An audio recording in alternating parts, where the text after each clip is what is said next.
নমস্কার। একটা ভিডিও সকালবেলা ঘুম থেকে উঠেই দেখলাম বাসন্তীতে কোন একটা পিকনিক স্পটে মনে হলো দেখে, এবং সেখানে মহিলাদের ওপর রীতিমতো লাঠি পেটা করা হচ্ছে।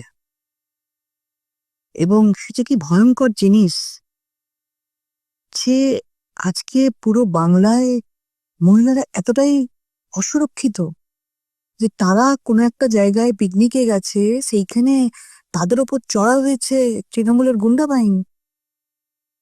মানে মহিলারা কোথাও বেরোতে পারবে না। এটা কোথায় বসবাস করছে? এটা তো বাংলাদেশে পরিণত হচ্ছে।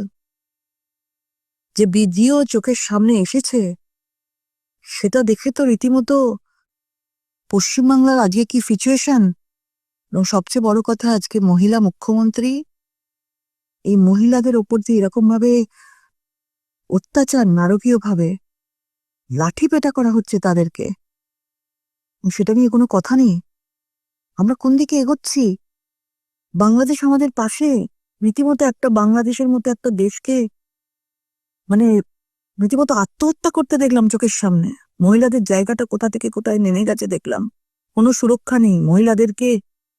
হিন্দু মহিলাদেরকে ঘরে ঢুকে নগ্ন করে মারা হচ্ছে, ধর্ষণ করা হচ্ছে। আর এখানে আজকে যে কোনো জায়গায় মহিলারা যদি আজকে ঘুরতে যায়, বেড়াতে যায়, পিকনিক করতে যায়, তাদের বাচ্চা কাচ্চাদের নিয়ে সেখানে চড়া হচ্ছে, লাঠি পেটা করা হচ্ছে। সবাইকে বলবো গর্জে উঠুন, আগামী দিন কিন্তু ভয়ঙ্কর দিন আসছে।